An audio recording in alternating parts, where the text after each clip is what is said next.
So I came across this story today on my subreddit. The title of this particular post on my subreddit over at r/distrotube, the title reads, "Getting Railed for Using a Video to Install Arch." So I'm not going to read the whole post here, but he writes that he downloaded the March ISO of Arch Linux and he installed it in a virtual machine. And he installed it using DT's older install videos, which were about 2 years ago. So the last time I did a Arch Linux installation on camera, as far as the full installation, reading the wiki, was about 2 years ago, but that video is still relevant today. It still includes all the steps to install Arch Linux. So he's followed my video and he's installed Arch at least once, maybe multiple times, I don't know, in virtual machines, maybe even on physical equipment.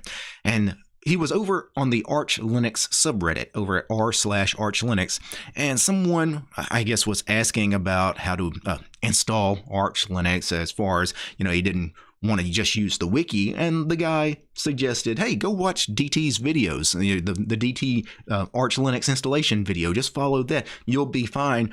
And he got a lot of backlash from that, from him suggesting to go watch a video of an Arch Linux installation rather than telling someone to go read the effing manual, right? Go read the wiki. If you're not installing Arch Linux the Arch way by reading the wiki, you're doing it wrong. And the author of this post, he goes on to write, yeah, it's a great document, the Arch Wiki, but I also think it's missing some steps. Some of the things DT did in his video are not on today's wiki, but I think DT was reading from the wiki while doing that installation, so in the last couple of years they have changed the wiki, I think, and removed those steps. So the wiki is a living document. It's constantly being changed. People are adding stuff, deleting stuff, so wikis do change. As far as me doing extra steps on my installation videos, yeah, because the Arch Linux installation, the guide on the wiki, is just that. It's a guide, but it's kind of a basic format, a basic template, a basic guideline to follow, because Arch Linux is designed for you to install Arch Linux in whatever manner you so choose, as far as you format the disk using whatever tool you want to format the disk with. They suggest fdisk, but in my videos, some of my videos, I use cfdisk, but you could use cgdisk or fdisk or parted, or whatever it is you want to use.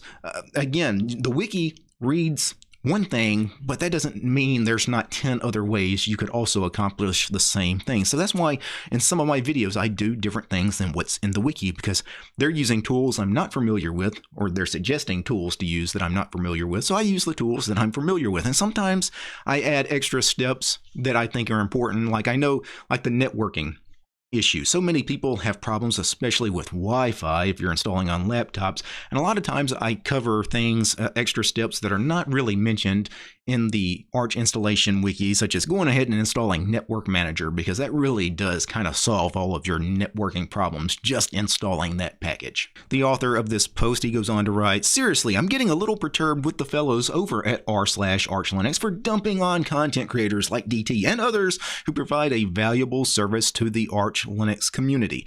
Well, I would agree in that regard. I do think that in many ways we do provide a valuable resource, we're valuable assets to Arch Linux, the Arch Linux community, and really just Linux in general, is because we're actually helping people get through these installations, right?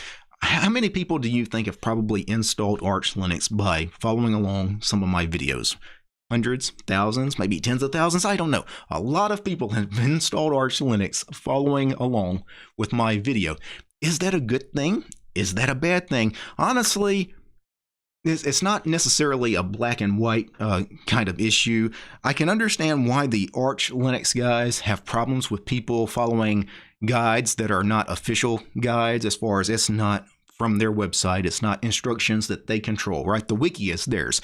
But, if you're following along a video from DT, or you're following an Arch Linux installation from a blog post, that person could be giving you some very bad information. It could be outdated information. Now, is it wrong to install Arch by using a video or a blog as your guide?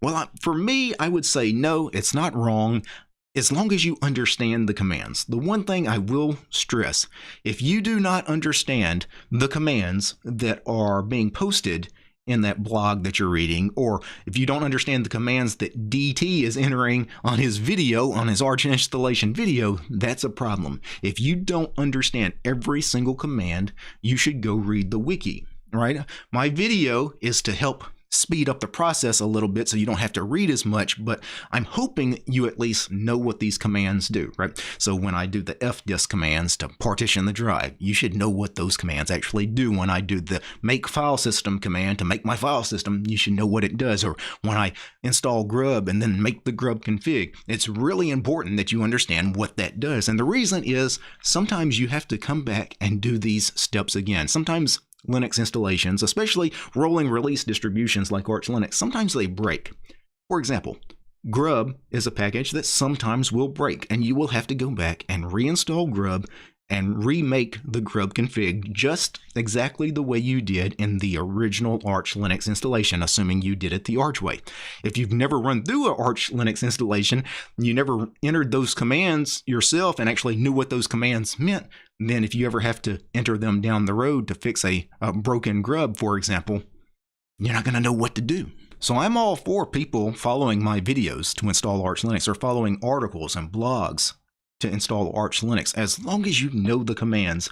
Ultimately, though, you know, it's a good idea to always follow along with the Arch Wiki and to constantly go and search for things in the Arch Wiki. Anytime I have a problem I need to solve, or some topic about Linux that I don't know much information about, I go search the Arch Wiki. It's the best wiki for Linuxy information, right?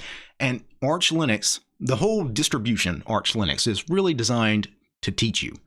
Arch Linux is not designed just to be another Linux distribution everybody installs and it's just a great distribution. It is a great Linux distribution, but really Arch Linux, I believe a primary purpose of Arch Linux, especially the way the installation is laid out, being a command line installation, it's designed for education, right? It's designed to actually teach you everything about Linux. And you miss out on a big part of the whole reason to use Arch Linux if you just skip over that educational process. Now, of course, many Linux users don't actually want to learn about Linux. They just want to install an operating system and use it, and that's fine. If you want to install Arch Linux and you really don't want to learn anything about it, that's fine, but ask yourself this. Since Arch Linux is really meant to teach you about Linux, but you don't want to learn about Linux, why are you trying to use Arch Linux? Like, you're kind of using the wrong tool for what you want to do.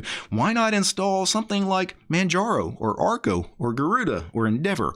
All of these great Arch Linux based distributions that make Arch more user-friendly, right? It's much more a new user-friendly Arch Linux based distributions, rather than trying to use something that's much more deep, much more involved, and really is designed to make you have to learn. And if you're not interested in it, again, you're probably installing Arch Linux for completely the wrong reasons. And it kind of sets you up for a lot of heartache, a lot of pain, because I see this all the time on distributions like Arch Linux, like Gentoo. These are distributions that are for much more advanced users. You know, they're a little deep, right? They're a little involved. You really got to get your hands dirty and get under the hood and do a lot of things at the command line with things like Arch and Gentoo. And there are way too many people that are using those distributions, because I see them post on help forums, things like that. There are way too many people using things like Arch and Gentoo that really have no idea about Linux in general, right?